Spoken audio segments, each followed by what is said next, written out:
여러분 안녕하십니까? 소프트웨어 전략물자 안내 및 소프트웨어 기업들의 전략물자 제도 준수 방안 웨비나 진행을 맡은 우정민입니다. 저는 한국소프트웨어 산업협회에서 소프트웨어 기업들의 해외 진출 지원 및 상담 지원을 하고 있습니다. 오늘 웨비나 주제인 전략물자 관리 제도와 관련해서는 2011년부터 접하고 기업 대응 지원과 대정부 정책 건의 활동을 하고 있어 오늘 웨비나의 MC로 섭외되지 않았나 생각해 봅니다.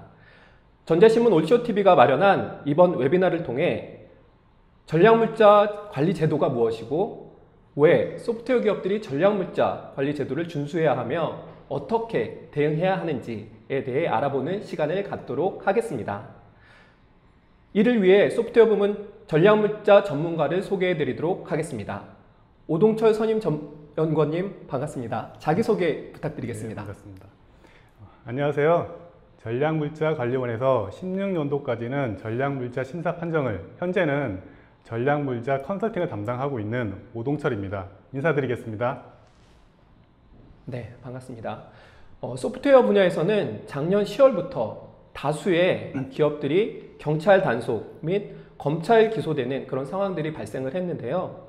이로 인해서 소프트웨어 산업의 전략물자 대응 간담회 등이 올 초 산업통상자원부, 과기정통부, 전략물자 관리원 등과 함께 진행된 바 있습니다.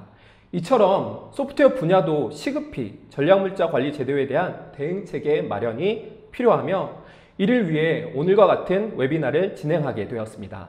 선임님, 네. 이번 웨비나에서 진행하게 된 배경과 목적에 대해서 간략하게 소개 부탁드리겠습니다. 네. 최근 소프트웨어 품목이 전략물자 관리의 주요 이슈로 떠올랐는데 그 이유로는 보안, 시큐리티를 들 수 있습니다. 정보 보안 솔루션 뿐만 아니라 일반 소프트웨어에도 기밀성을 위해 기본적으로 암호화 알고리즘을 탑재하고 있기 때문입니다. 이에 따라 소프트웨어를 취급, 생산하는 기업과 담당자들께 안전하고 효율적인 전략물자 관리 방안을 안내해 드리는 것이 이번 세미나의 목표입니다. 네, 감사합니다. 이번 웨비나는 약 50분간 진행될 예정이고요. 10분간의 Q&A 세션도 포함되어 있습니다. 웨비나 시청을 하면서 궁금하신 점이나 질문사항이 있는 경우에는 웨비나 채팅창을 통해서 올려주시면 웨비나가 진행되는 동안 질문사항을 정리해서 오동철 선임연구원님께서 답변해 드릴 예정입니다. 경품에 대해서도 안내를 드리겠습니다. 본 웨비나를 시청하고 좋은 질문을 올려주신 10분을 선정해서 커피 교환권을 보내드리도록 하겠습니다. 소프트웨어 기업의 전략물자 관리 제도의 대응과 전략물자 여부에 대한 판정을 받는 것은 이제 더 이상 선택이 아닌 필수입니다. 본 웨비나를 통해 전략물자 관리 제도에 대해 정확히 숙지하시고 체계적으로 대응할 수 있는 역량을 확보하는 시간이 되시기를 바라겠습니다. 그럼 소프트웨어 전략물자 안내 및 소프트웨어 기업들의 전략물자 제도 준수 방안이라는 주제로 웨비나를 시작하겠습니다. 오동철 선임연구원님 부탁드리겠습니다. 네. 오늘의 발표를 시작하도록 하겠습니다. 목차는 크게 6가지로 구분되어 있습니다. 저는 3번 소프트웨어 품목 자가 판단 방법, 4번 소프트웨어 전략물자 대응 전략, 5번 소프트웨어 전략물자 면제 해설을 강조하여 설명할 계획입니다. 첫 번째로 불법 수출 사례를 살펴보도록 하겠습니다. 대무역법 처벌 규정을 보겠습니다.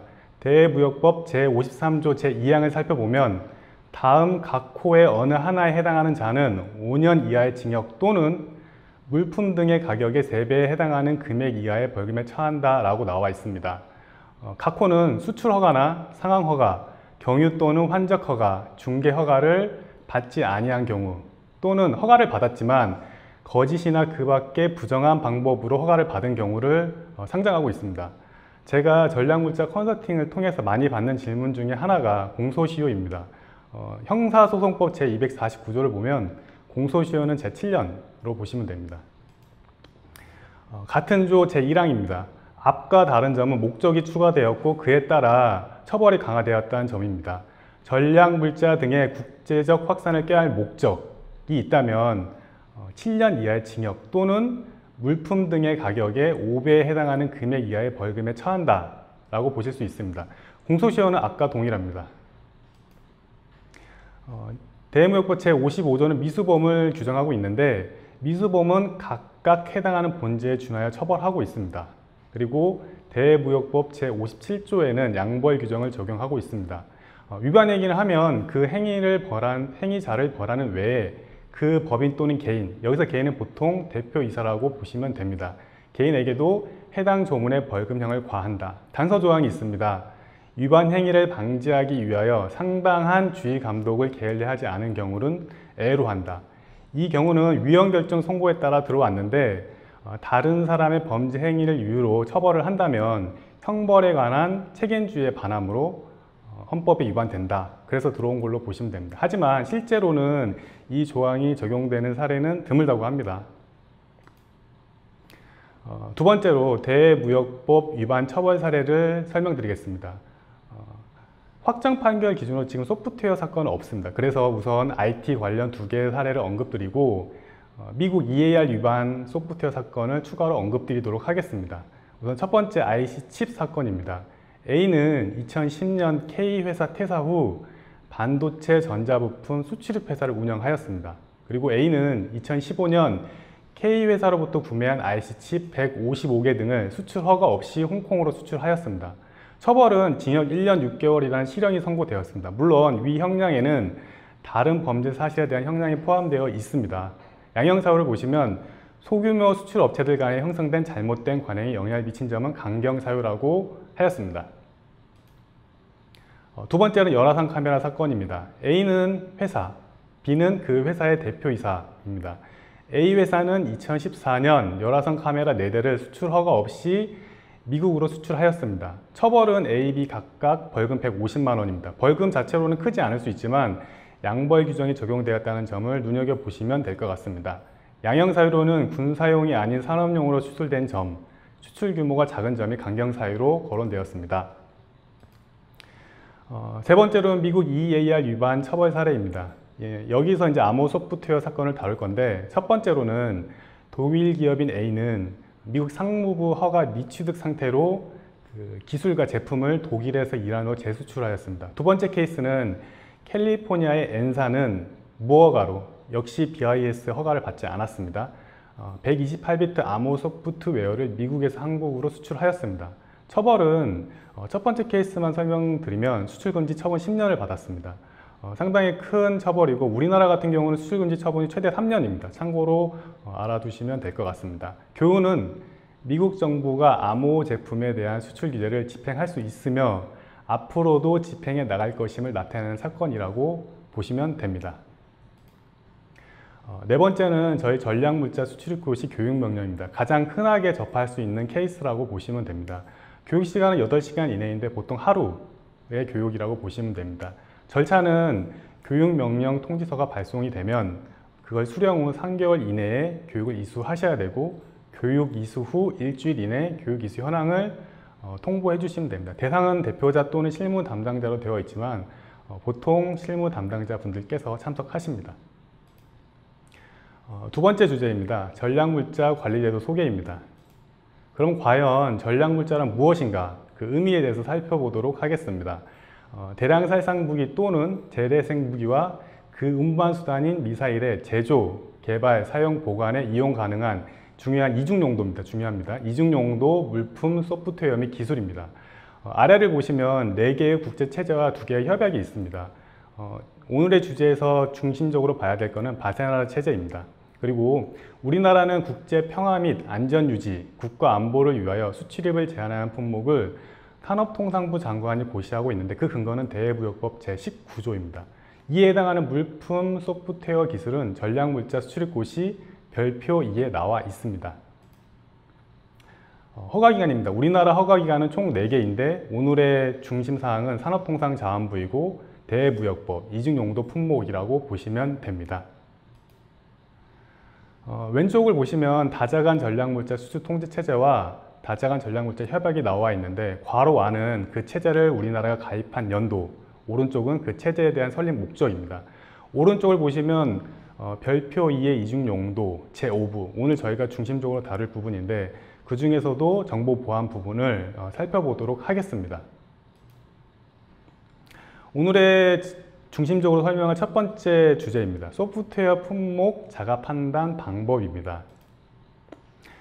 설명에 앞서서 우선 저희 전략물자 수출입고시에서는 판정을 두 가지 인정하고 있습니다. 자가 판정과 전문 판정입니다. 자가 판정 의미를 보면 무역거래자 스스로 전략물자 해당 여부를 확인하는 거고, 전문 판정은 무역거래자가 저희 전략물자 관련에 신청을 해주시면 전략물자 관련해서 판정 후 결과를 통보해 주는 것입니다. 방법은 둘 다 에스트레이를 통해서 제공하고 있습니다.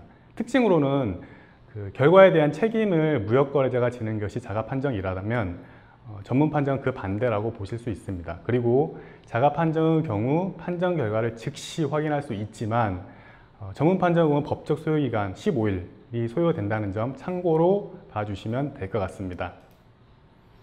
전략물자 판정 프로세스입니다.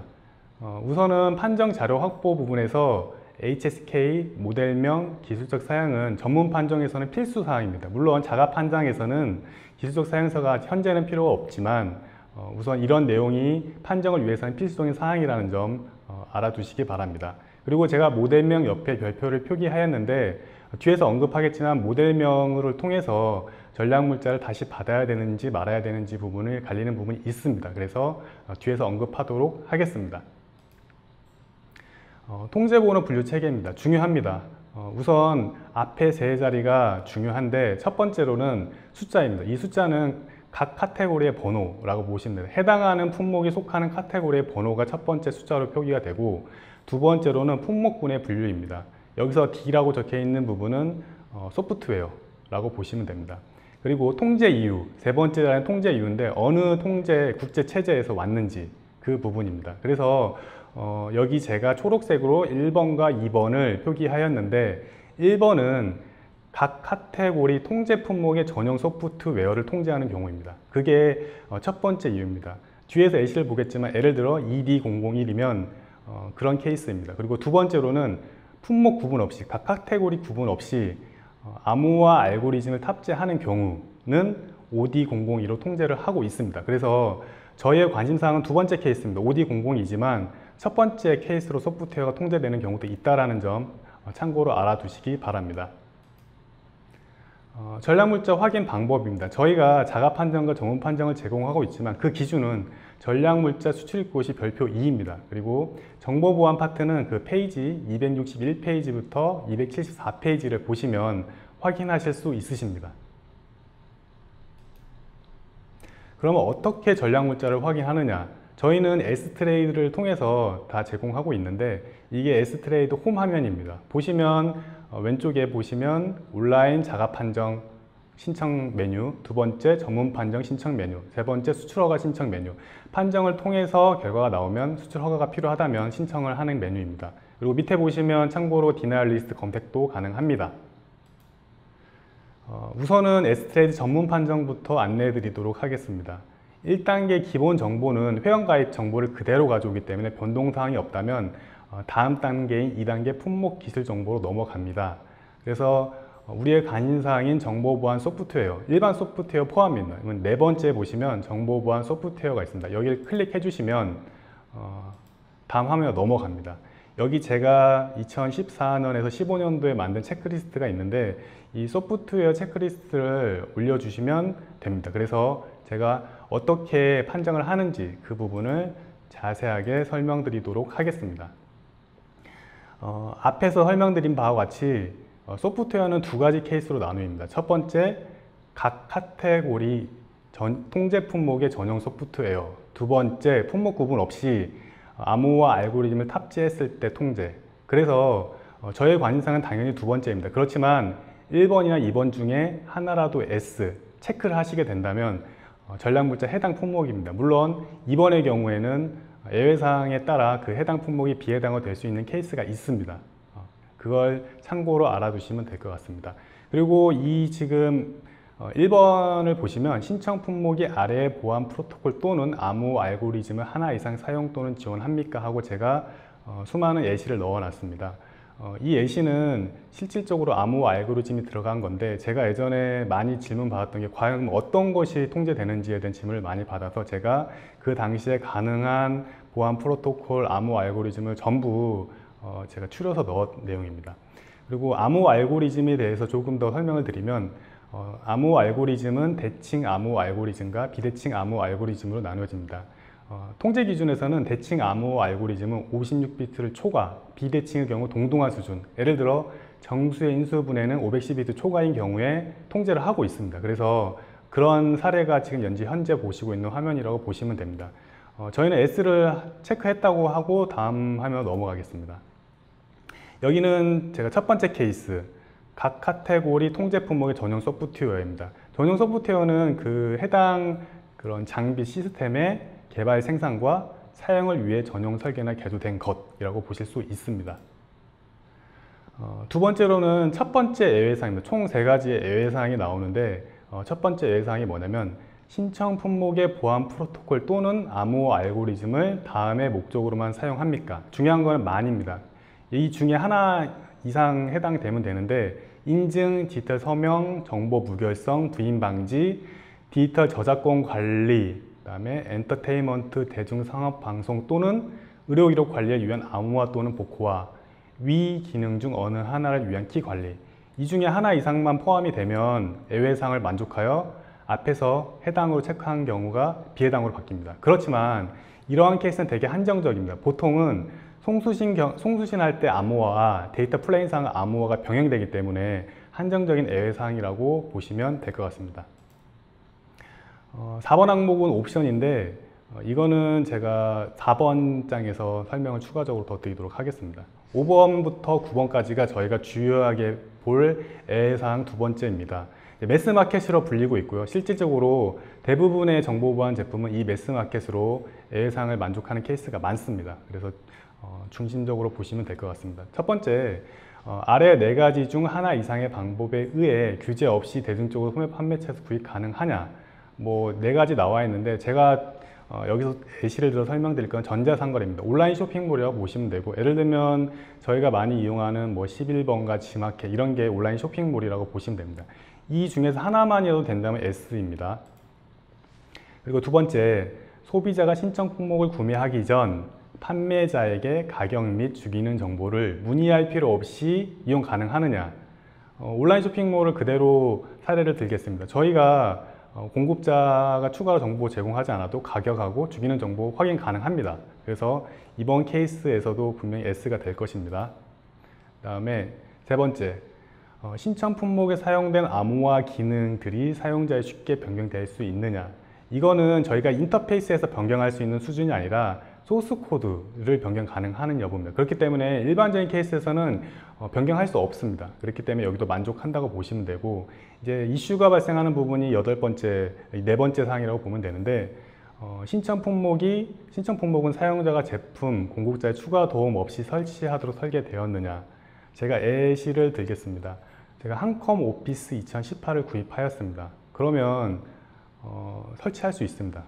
공급자 추가 도움 없이. 이건 일반적인 사항을 말씀드립니다. 그런데 제가 서버를 구매하였습니다. 그런데 이런 경우에는 일반적으로 자기가 엔지니어 지식이 없다면 공급자의 추가 도움 없이 설치할 수 없습니다.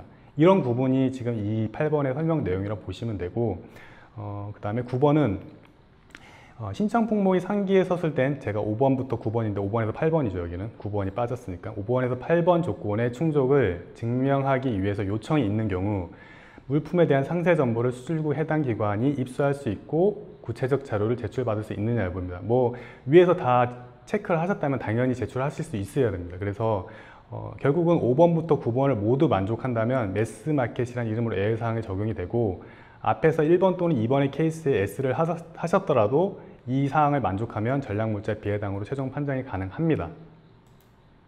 그리고 세 번째 예외사항입니다. 여기 보시면 신청 품목이 공개된 또는 상용 암호화 표준으로 구현된 암호화 기능을 OAM 목적으로만 사용하는 소프트웨어이냐. 예외상 1번과 비슷한 K입니다. OAM은 Operation, Administration, Maintenance, 그러니까 운영과 관리와 유지 보수를 목적으로만 사용하는 경우라고 하는데, 구체적으로 대부분의 암호화 알고리즘은 그 외에도 품목의 포워딩 또는 데이터 플레인상의 암호화 기능을 함께 수행하는 경우가 대부분입니다. 물론 OAM을 만족할 수 있는 경우가 있을 수 있습니다. 그렇지만 그런 케이스가 좀 드물다라는 점 참고하시기 바랍니다. 그러면 이제 S트레이드 자가 판정 방법을 설명드리도록 하겠습니다. 화면을 보시면 왼쪽에 3개의 메인 카테고리가 있습니다. 제가 신뢰도와 정확도 측면에서 설명을 드리고 싶은데 통제 번호가 가장 정확합니다. 그리고 HSK 번호는 저희가 HSK 연계표를 제공하는데 이 HS 번호와 통제 번호를 매칭을 시켜서 그거에 따라 결과가 나오게 됩니다. 그래서 결론적으로 말씀드리면 매칭률에 따라서 정확도가 달라질 수 있다는 점 참고하시기 바랍니다. 그리고 품목명의 경우에는 상위 개념과 유효에 따라 정확도가 달라질 수 있습니다. 제가 대무역법 위반 처벌 사례에서 열화상 카메라를 언급드렸는데 열화상 카메라는 실질적으로 열화상 카메라나 적외선 카메라, IR 카메라, 인프라레드 카메라, 서멀 이미징 카메라로 다양하게 불리고 있습니다. 그렇지만 저희 전략물자 수출고시 별표 2에서는 FPA를 내장한 영상 카메라로 명기되어 있습니다. 그렇기 때문에 이런 부분에서는 일반 사용자가 구분하기 쉽지는 않습니다. 그런 점 참고하시기 바랍니다. 저는 여기서 정보보안을 입력하였습니다. 정보보안을 입력했더니 관련 검색어가 이렇게 뜨고 저는 정보보안 기능 포함 소프트웨어를 선택하였습니다. 첫 번째 예외사항이 나왔습니다. 제가 앞 슬라이드에서 설명드린 건데 암호화 기능이 OAM 목적으로만 사용하느냐. 저는 여기서 체크하지 않았지만 체크를 하게 되면 결론은 전략물자 비해당입니다. 예외사항을 체크하지 않았기 때문에 실제로 OD002 부분이 나왔고 제가 그 중에서 해당되는 부분을 체크를 하였기 때문에 결론적으로는 전략물자 해당으로 판결이 될 텐데 판결에 앞서서 두 번째 예외사항이 나옵니다. 앞에서 설명드린 매스마켓 사항을 만족하느냐 그리고 이 OAM 부분 또 나오는데 OAM을 만족하느냐 여기서 체크를 하나라도 하게 된다면 결론적으로는 전략물자 비해당이 됩니다. 전 체크하지 않았습니다. 그래서 결론은 전략물자 해당으로 판정되었습니다 라는 문구를 보실 수 있습니다. 검색어는 제가 정보보안 기능 포함 소프트웨어로 입력하였고 통제번호는 OD002.10.1 국제체제는 바세나르 체제 이렇게 판정되었습니다. 그런데 제가 만약에 앞에 나와 있는 예외사항을 체크를 하게 된다면 이렇게 비해당으로 판정되었다고 나오고 그에 관련된 통제 기준과 검색어도 함께 나오는 걸 확인하실 수 있으십니다. 소프트웨어 전략물자 케이스 해설입니다. 제가 전략물자 컨설팅 하면서 질문 많이 받았던 것 중에 하나인데 첫 번째, 소프트웨어 패치 및 버전 업데이트 시 전략물자 판정을 다시 받아야 하는가입니다. 우선 여기 예시를 보시면 한컴 오피스 2018과 V3 인터넷 시큐리티 9.0이 있습니다. 보통 소프트웨어는 연도나 버전을 표기하게 되어 있습니다. 그런데 이 메이저 마이너 업데이트나 패치를 통해서 이런 모델명이 변경된다면 그러면 애초에 받은 모델명과 달라지겠죠. 예를 들어 V3 인터넷 시큐리티 9.1이 된다면 모델명이 달라졌습니다. 그런 경우에는 당연히 전략물자 판정을 다시 받아야 됩니다. 그렇지만 이런 업데이트에도 불구하고 모델명이 바뀌지 않았다면 다시 받을 필요가 없으십니다. 두 번째 케이스입니다. 미국에서 수입한 전략물자 해당 소프트웨어 모드를 사용하여 만든 소프트웨어를 해외로 수출하는 경우 미국 상무부 신청 절차는 뒤에서 자세하게 설명드리겠지만 이 사이트에 들어가면 스냅R이라는 프로그램을 이용하실 수 있습니다. 고려사항은 미국이기 때문에 EAR 규정이 적용이 되고 저희가 보는 거는 통제된 미국 원래 소프트웨어가 포함된 비미국산 소프트웨어입니다. 이걸 저희가 볼 거고 4가지 조건 중에 하나의 조건을 볼 거고 그리고 저희가 디미니비스 룰이 있는데 10%, 25%, 0% 그리고 제외되는 케이스가 있습니다. 어떤 경우에도 적용되는 케이스를 살펴볼 것입니다. 그리고 어느 나라, 컨트리 그룹이 있는데 어느 나라를 상정하고 있습니다. 그래서 뒤에서 보시면 우선 첫 번째로 미국 온라인 판정 허가 시스템 스냅R입니다. 우리나라 S트레이드하고 비슷하다고 보시면 되는데 물론 제 개인적인 생각으로는 S트레이드가 훨씬 많은 기능과 유저 인터페이스가 친숙하고 잘 되어 있다고 판단이 됩니다. 우선 이걸 이용하려면 회원가입은 필수입니다. 여기 보시면 등록을 하셔야 되고요. 제공하는 기능은 허가, 재수출허가, 수출허가 포함해서 허가 가능하시고 그 다음에 품목 식별, 저희로 말하면 판정이라고 보시면 됩니다. 제공하고 있습니다. 그리고 이제 미국 디미니미스 룰인데 조건에는 4가지가 있습니다. 근데 저희가 앞에서 언급드린 세 번째 조건을 살펴보고 이 조건인데 if then에서 미국산 제품이나 기술 여기 컨텐트라고 표현되어 있는데 제품 또는 기술로 보시면 됩니다. 편입된 비율에 따라서. 근데 10% 초과나 25% 초과 제한 없을 경우에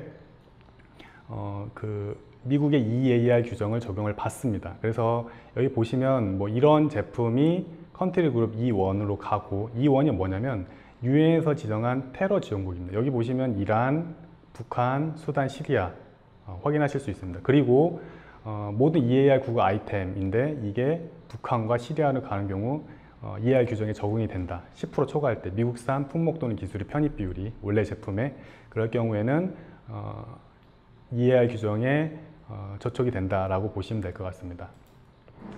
근데 제외되는 케이스가 있습니다. 좀 중요한데 이 52002는 암호화 기술입니다. 암호화 기술과 ENC라고 저희가 부르는데 예외상을 만족하는 ENC의 경우에는 디미니스물과 상관없이 항상 적용이 된다는 점 확인하시기 바랍니다. 그리고 이제 네 번째 소프트웨어 전략 물자 대응 전략입니다.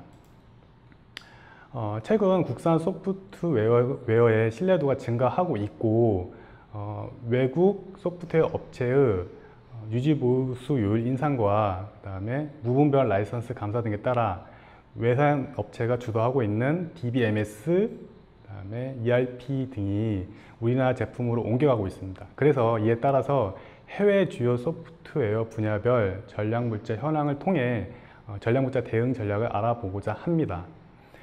출처는 위키피디아인데 여기 DBMS, ERP, 클라우드 컴퓨팅에 대한 설명을 제가 가져왔습니다. 그런데 여기서 보셔야 될 거는 DBMS의 경우에는 대표적인 해외 벤더는 오라클, IBMS를 들 수가 있습니다. ERP의 경우에는 SAP, 오라클, 그다음에 클라우드 컴퓨팅 경우에는 가장 유명하죠. 아마존의 AWS, 구글의 플랫폼, MS 애저 등을 들 수가 있습니다. 오라클 사례부터 살펴보도록 하겠습니다. 상기 주소를 입력하고 들어가시면 슬라이드와 같은 화면을 보실 수 있습니다. 오라클 같은 경우는 소프트웨어, 하드웨어 모두 취급하고 있기 때문에 소프트웨어와 하드웨어를 구분해서 ECCN은 판정번호라고, 통제번호라고 보십니다. ECCN을 제공하고 있고, 그 다음에 자세한 사항은 미국 상무부 BIS 웹사이트를 보라고 나와 있습니다. 여기 익스포트 규정이 나와 있는데 뭐 EAR, BIS 따르고 있다라는 점, 그리고 특이하게 최종 사용자가 금지하는 케이스를 넣었습니다. 어떤 경우냐면 앞에서 봤던 이 원그룹, 유엔에서 지정한 테러 지원국이나 아니면 디나이얼 리스트 등에 올라간 기업이나 인물에 대해서는 그런 최종 사용자는 금지된다, 이렇게 명기해 놓았습니다. 소프트웨어이기 때문에 제가 오라클 소프트웨어 ECCN 매트릭스를 가져왔는데 여기 보시면 2018년 5월 18일 업데이트된 버전입니다. 이게 왜 중요하냐면 이런 글로벌 마켓 쉐어를 가지고 있는 이런 벤더들이 이런 걸 제공하는 이유는 여기 보시면 알겠지만 다 동일합니다. 정보 제공 목적입니다. 왜 정보 제공 목적이냐, 저희가 전과 후를 구분할 때 보통 as, is, to be를 쓰는데 규정이 바뀐 부분을 바로바로 업데이트 할 수 없기 때문에 지금 제공한 게 현재의 규정을 반영하지 못할 수도 있습니다. 그렇기 때문에 정보 제공 목적이고, 그렇기 때문에 오라클 같은 경우에는 does not represent warranty, guarantee 하고 있다. 그러니까 보증하지 못한다고 하고 있고, 이걸 완벽하게 보증하지 못한다고 정보 제공 목적으로만 하고 있고, 만약에 쓸 거면 그 리스크는 본인이 가지고 있다라고 설명을 하고 있습니다. 제품을 보시면 오라클 DBMS를 보시면 이런 제품 아마 쓰시고 계실 것 같은데 ECCN은 EAR 규정에 따라 OD992로 표기되어 있고, 이건 제가 뒤에서 설명드리도록 하겠습니다. 허가 예외 조건을 보시면 NLR이 뭐냐면 Non-License Requirement입니다. 그러니까 허가가 필요 없다. CCATS는 뭐냐면 EAR에 따라서 분류된 품목에 대한 BIS, 그러니까 미국 상무부에 의해 할당된 영숙자 코드입니다. 그래서 이렇게 보시면 되고, 설명은 뒤로 넘어가겠습니다. 오라클도 클라우드를 하고 있습니다. 그리고 여기에 맞게 판정 통제 번호와 허가 예외 조건을 표시하고 있습니다. 두 번째입니다. IBM입니다. IBM도 당연히 익스포트 컴플라이언스를 홈페이지에 제공하고 있습니다. 그래서 이제 그걸 제공할 때 본인들이 제품에 대한 아이디를 구분하여 제공하고 있고, 여기도 동시에 소프트웨어와 하드웨어를 취급하고 있기 때문에 각각 그 ECCN 매트릭스를 제공하고 있습니다. 여기도 동일하게 앞에 오라클과 봤던 것처럼 정보 제공의 목적입니다. 이유는 동일합니다. 그리고 만약에 이 IBM 제품인데 누락된 게 있다면 이쪽으로 연락 준다면 본인들이 추가로 정보를 제공하겠다라는 내용입니다. 그리고 IBM은 서치 툴을 제공하는데 만약에 IBM의 제품의 파트 넘버를 알고 있는 경우, 두 번째 만약에 그 제품의 분류를 알고 있는 경우, 그러니까 좀 더 덜 구체적으로 알고 있는 경우를 상정해서 두 가지 케이스로 서치하는 툴을 제공하고 있습니다. 오라클과 비슷합니다. IBM은 그 ID는 뭐냐면 IBM 기준에 의해 그 제품을 나눴고 그 제품의 통제 번호가 나와 있고 왜 이 통제 번호를 부여했는지에 대한 설명이 나와 있습니다. 우리에게 가장 친숙한 기업 MS입니다. 여기 보시면 MS에서 그 분류한 통제 번호에 대한 설명이 나와 있는데 간단히 살펴보겠습니다. OD002, OD992 둘 다 인포메이션 시큐리티, 정보 보안 소프트웨어로 통제를 하고 있는데 첫 번째의 경우에는 데이터 기밀성을 위한 암호 아이템으로 통제를 하고 있고 두 번째의 경우에는 동일하지만 매스마켓, 제가 앞 슬라이드에서 설명드린 5번부터 9번 항목을 만족하기 때문에 매스마켓으로 OD992로 표현하고 있습니다. OD992는 미국의 EAR 규정이지 우리나라나 국제체제 회원국들은 사용하지 않는 통제 번호라는 점 참고로 알아두시기 바랍니다. EAR은 뭐냐면 EAR99는 그 통제 번호에는 없지만 그 미국의 EAR 규정에 따라서 통제하고 있다는 걸 표현한 거고, 그리고 위에 어느 것도 해당되지 않는 경우는 NA로 표기하고 있습니다. 그리고 제가 전략물자 컨설팅을 하면서 가장 많이 또 받았던 질문 중에 하나가 우리 회사 제품의 HS 코드를 어떤 걸 써야 될까요? 를 제가 많이 받았습니다. 그래서 저는 보통 이제 관세법인을 통해서 확인하시면 됩니다 라고 말씀을 드렸는데 참고하실 사항입니다. 이 소프트웨어인데 제공 방법에 따라 여기 보시면 CD, DVD나 그렇지 않으면 뭐 USB나 CD, DVD, 뭐 기타 광학 매체 아니면 다운로드 이런 방법으로 제공할 때 HS 코드를 제공하고 있습니다. 이거는 이제 참고로 기업에서 이제 하실 때 보시면 될 것 같습니다. 그리고 구글의 MS의 애저, 이게 이제 클라우드인데 애저 같은 경우에는 암호화 기능이 당연히 있습니다. 그렇지만 매스마켓을 이유로 OD992.C로 표기가 되어 있습니다. 그리고 저희가 많이 아는 오피스 프로그램 엑셀 당연히 암호화 기능이 있습니다. 그래서 매스마켓을 만족하기 때문에 OD992로 표기하고 있습니다. ERP 부분의 선두주자는 사실 SAP입니다. SAP도 당연히 익스포트 컨트롤 규정이 있습니다. 그래서 이렇게 제공하고 있고, 여기도 오라클과 비슷하게 엔드 유저 금지하는 부분에 나와 있는데 첫 번째 케이스는 제가 테러 지원국 보시면 되고 뭐 두 번째, 세 번째 케이스도 있는데 대부분 이제 디너 리스트에 올라간 기업이나 인물의 명단 이런 데는 안 된다라는 게 전체적인 내용입니다. 그리고 SAP 경우에는 각 용어에 대한 설명을 같이 넣었는데 제가 여기서 설명드리고 싶은 건 뭐냐면 2018년 7월에 프로덕트 버전이 변경되었습니다. 그러면 제가 앞에 설명드린 것처럼 버전이 변경된다면 모델명이 달라졌기 때문에 판정을 다시 받아야 된다는 점 다시 한번 말씀드립니다. 그리고 오피셜 네임과 유럽의 ECCN, 유럽의 통제 번호와 미국의 클래시피케이션, 미국의 통제 번호가 있는데 여기 보시면 유럽의 경우에는 이 해당 제품이 난 리스트입니다. 그러니까 통제 리스트에 없습니다. 그런데 미국의 경우에는 통제 리스트 없는 건 동일하지만 EAR99에 따라서 규정을 하고 있다. 이 점 참고로 같이 봐주시면 될 것 같습니다. 클라우드인데 클라우드의 강자는 사실 아마존 AWS지만 구글도 클라우드를 하고 있습니다. 그래서 구글의 정책을 보면 익스포트 컨트롤 부분이 나와 있는 걸 확인하실 수 있습니다. 언급드렸던 아마존입니다. 아마존 AWS도 익스포트 컨트롤 규정이 있고 그 제품 또한 당연히 인크립션을 포함하고 있습니다. 그래서 이렇게 내용을 살펴보시면 될 것 같습니다. 저희가 아도베 PDF 볼 때 많이 사용하죠. 아도베 제품의 경우에는 여기 참고로 보시는 거는 그 MS와 동일하게 HS 코드 이렇게 부여하고 있다는 점 참고로 보시면 되고 비슷합니다. 저희가 아도베 아크로벳 제품 버전에 따라 나와 있는데 OD992로 명기되어 있습니다.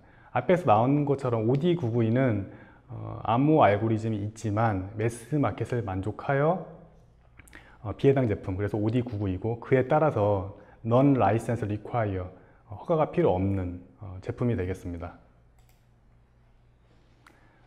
그리고 이제 소프트웨어 전략물자 면제 해설로 넘어가도록 하겠습니다.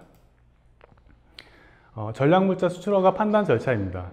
전략물자 판정이 먼저 필요한데 판정은 자가 판정과 전문 판정이 있습니다. 전문 판정의 경우에는 원래 사전 판정에서 명칭이 변경되어 있습니다. 혹시 혼동이 있으실까 봐 언급드립니다. 자가 판정은 수출 무역거래자가 직접 하는 게 자가 판정, 그 다음에 전문 판정은 저희 전략물자관리원에 신청을 해주시면 저희가 판정을 한 후 결과를 통보해 드리는 경우입니다. 판정 결과를 확인하면 둘 중에 하나입니다. 전략물자 해당, 전략물자 비해당.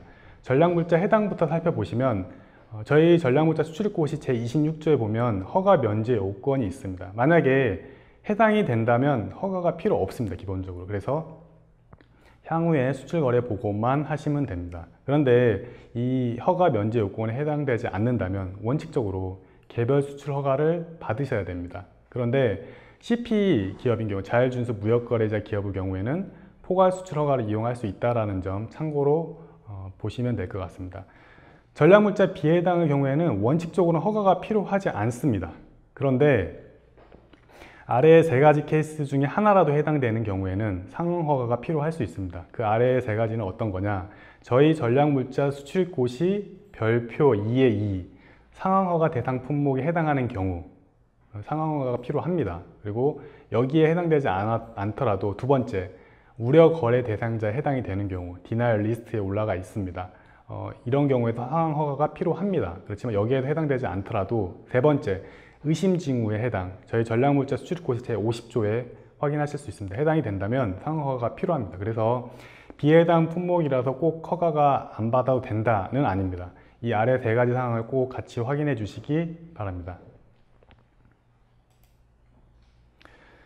첫 번째 전략물자 수출고시 허가 면제 조항입니다. 만약에 여기 나와 있는 것처럼 해외, 박람회, 그다음에 견본회 또는 전시회 등에 출품할 목적으로 수출한 후 1년 이내, 1년이라는 기간이 있습니다. 이내 재반입하는 조건인 경우 또는 해외 현지에서 폐기하는 조건인 경우에는 개별 수출 허가가 면제가 됩니다. 그런데 이런 경우가 있습니다. 여기 나와 있는 것처럼 계획이 없이 전시회 기간 중 수출 계약이 체결된 경우 전략물자의 소유권을 넘기기 전에 허가 기간에 수출 허가를 받아야 된다는 점, 되게 원칙적인 내용이지만 그때 상황에 따라 허가를 받지 않고 진행하는 케이스가 발생할 수 있습니다. 꼭 알아두시기 바랍니다. 가장 많은 케이스로 수출 허가 면제를 받을 수 있는 경우인데 암호화 품목을 저희 같은 경우는 소프트웨어이기 때문에 OD002를 보시면 됩니다.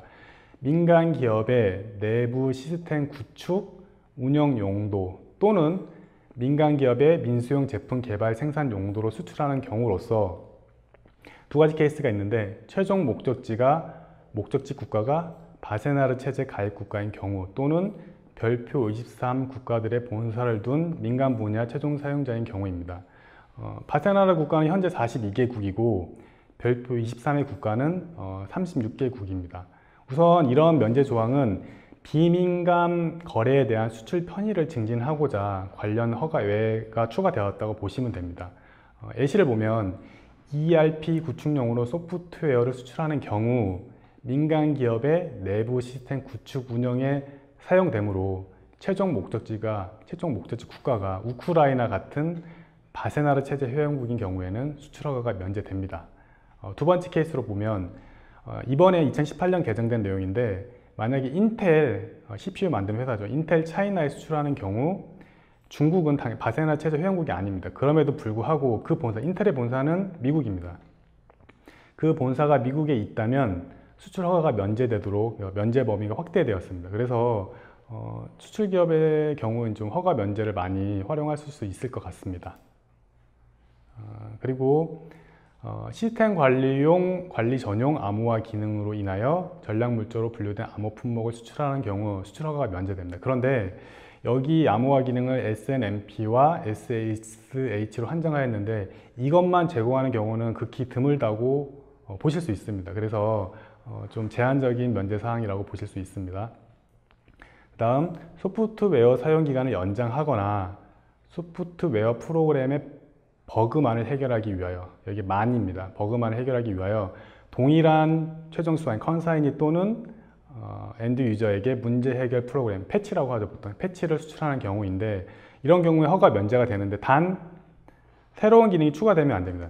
그래서 사실 이것도 많은 케이스에 적용할 수도 있지만 또 어느 면에서는 적용하기 어려운 조건일 수도 있습니다. 그렇지만 수출 허가 면제 조건으로 활용 가능하다는 점 참고하시기 바랍니다.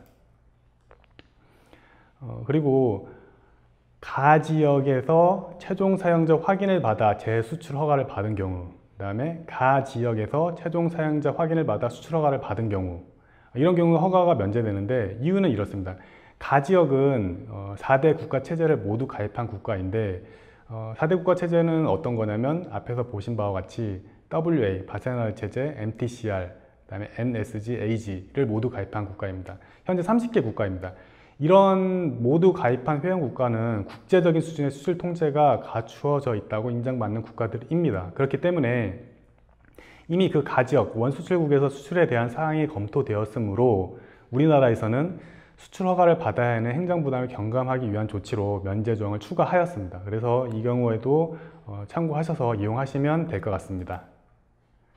그리고 이제 제26조가 아니고 제19조에 있는 최종 사용자 관련 부분인데, 만약에 수출 허가를 받을 당시에 최종 사용자, 엔드 유저를 모르신다면 원칙적으로는 허가를 받으실 수 없으십니다. 그런데 여기 나와 있는 것처럼 제1항의 규정에도 불구하고 별표사의 바세나르 체제 이중 용도 품목은 다음 각 호의 어느 하나에 해당하는 경우 최종 수화인을 최종 사용자로 간주할 수 있습니다.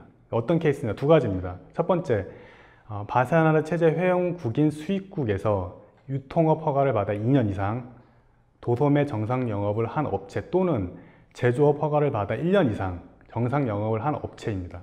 근데 바세나르 체제 회원국이 아닌 경우에도 똑같이 2년, 1년인데 단 재수출을 하지 않는 조건인 경우에 동일하게 적용하고 있습니다.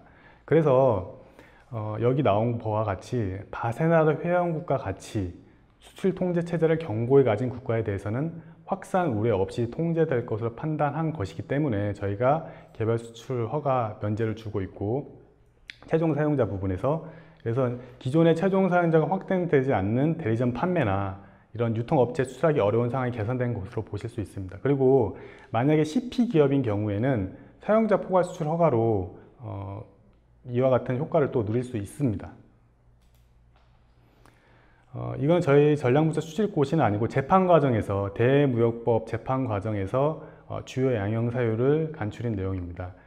가중과 강경이 있는데 보시면 되게 상식적인 내용입니다. 우선 가중의 경우에는 불법 수출 과정에서 높은 이득을 취한 경우 형이 가중됩니다. 그리고 영리 목적으로 위반 행위를 적극적으로 행한 경우에도 가중입니다. 그리고 문서를 위조하거나 명의를 도용함으로써 제3자의 신용도가 손상되는 피해가 발생한 경우 가중입니다. 동정 전과가 있을 경우, 그리고 진지한 반성이 없는 경우도 가중입니다.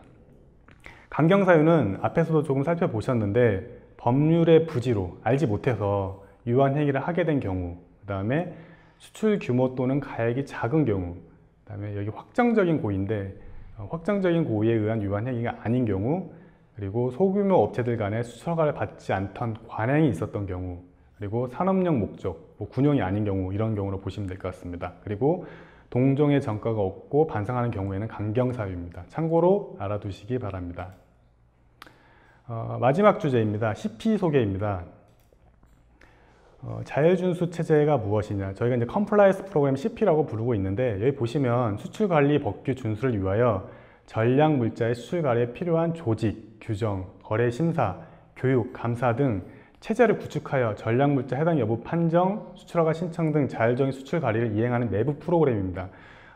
국제적으로는 ICP, Internal Compliance 프로그램으로 불리고 있고요. 우리나라는 뭐 그냥 CP, Compliance 프로그램으로 불리고 있습니다. 그래서 자율준수 무역 거래잔을 보시면 자율준수 체제를 갖추고 전략물자의 수출을 자율적으로 관리하는 기업이 소정의 요건을 갖춘 경우 심사를 통해 산업통상자원부 장관이 지정하고 있습니다. 그러면 자율준수 CP 도입 효과는 무엇이냐? 크게 네 가지로 저희가 보고 있습니다. 첫 번째, 국제 규범 준수. 두 번째, 효율적인 기업 운영. 세 번째, 기업 리스크 관리. 네 번째, 지속 가능한 성장의 발판이라고 보실 수 있습니다. 저희가 자율준수 체제를 도입하는 궁극적인 이유는 자율이행입니다. 그렇지만 이런 효과가 있다는 점 참고로 확인하시면 될 것 같습니다.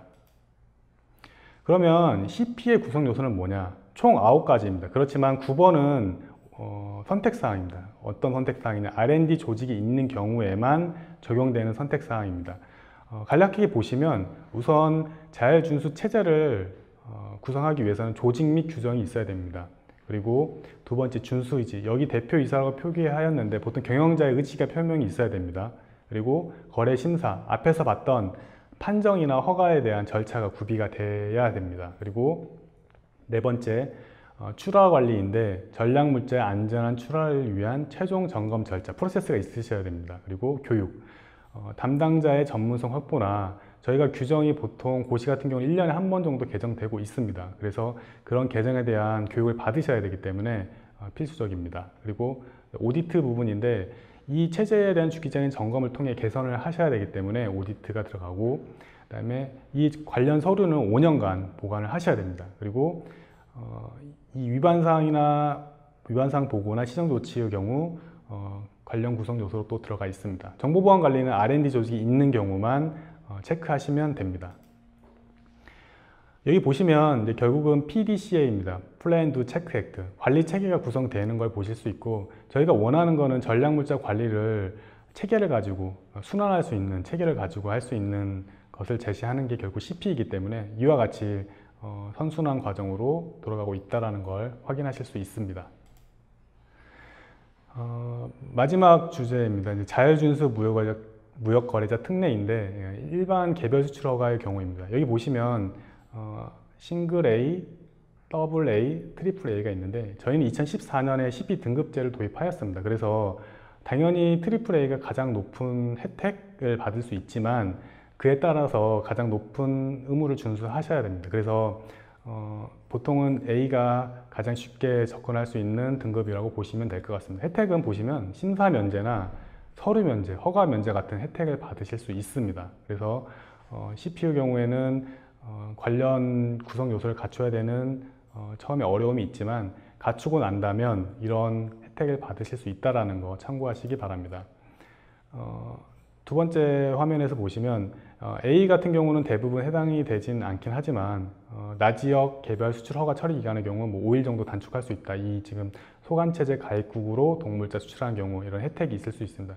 만약에 회사에서 취급 생산한 품목이 이런 두 번째, 세 번째, 네 번째, 다섯 번째 많이 해당이 된다면 트리플 A까지 받는 걸 고려하실 필요가 있으십니다.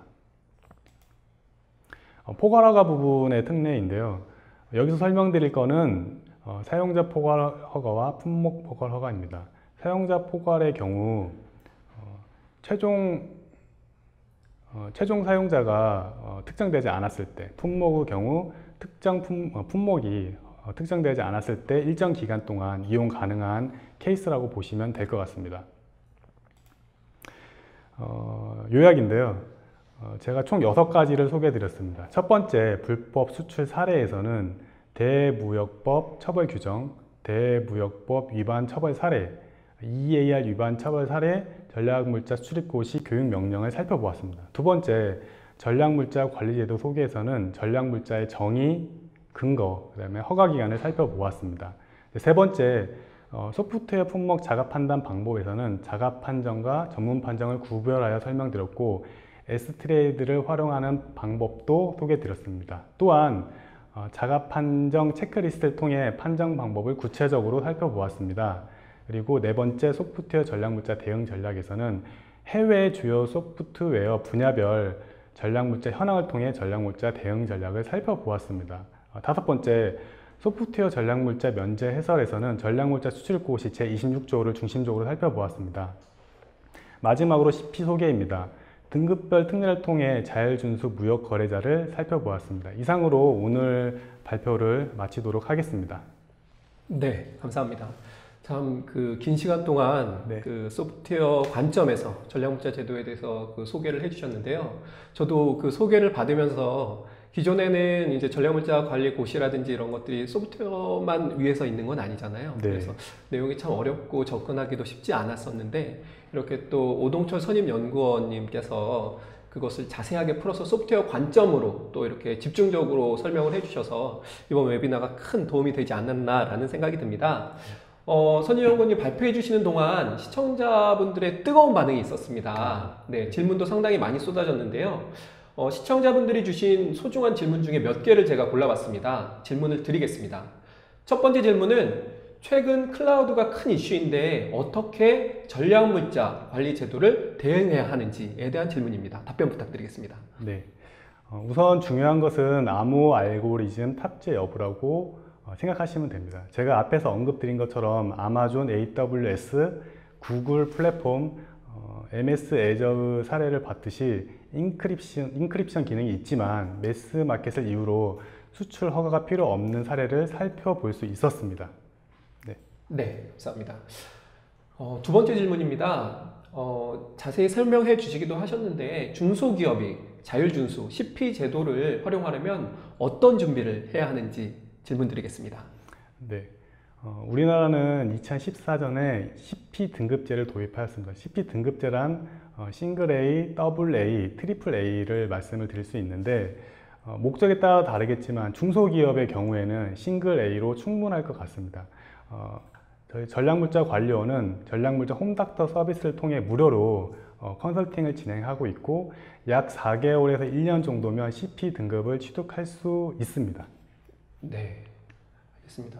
그래서 저도 질문을 그거 관련해서 많이 받았는데 네. 중소기업들도 규모와 상관없이 CP 제도를 이렇게 등급 A 정도는 쉽게 받을 수 있다라고 합니다. 물론 뭐 기간이 소요되고 이런 교육이 필요하고 이런 것들이 있지만 그렇더라도 CP 제도를 활용함으로써 뭐 서류가 면제된다든지 뭐 이런 혜택들을 받아볼 수 있으니까요. 그런 것들 효과적으로 받아보시면 좋겠습니다. 네. 시간 관계상 질문은 한 이 정도로 정리하면 좋을 것 같습니다. 네. 추가적으로 궁금한 사항이 있으시면 전략물자 관련으로 문의해 주시면 되고요. 전략물자 관련해서 자세하고 친절한 상담을 해주신다고 하니까요. 주저하지 마시고 질문 부탁드리겠습니다. 네, 성심성의껏 또 답변해 주신 오동철 연구원님께도 감사를 드립니다. 그리고 채팅장을 통해서 실시간으로 시청자 여러분들의 질문사항에 대해서 전략물자 관련 김현배 선임님께서 답변해 주셨는데요. 감사의 말씀 드리겠습니다. 네, 방송 후에 좋은 질문을 해주신 10분을 추첨해서 커피 교환권을 보내드리도록 하겠습니다. 당첨자 발표는 방송이 끝난 후에 개별적으로 연락이 간다고 하니까요. 참고하시기 바랍니다. 네, 오늘 웨비나를 이렇게 진행을 해주셨는데요. 네, 소감 간략하게 좀 짧게 말씀해 주시겠습니까?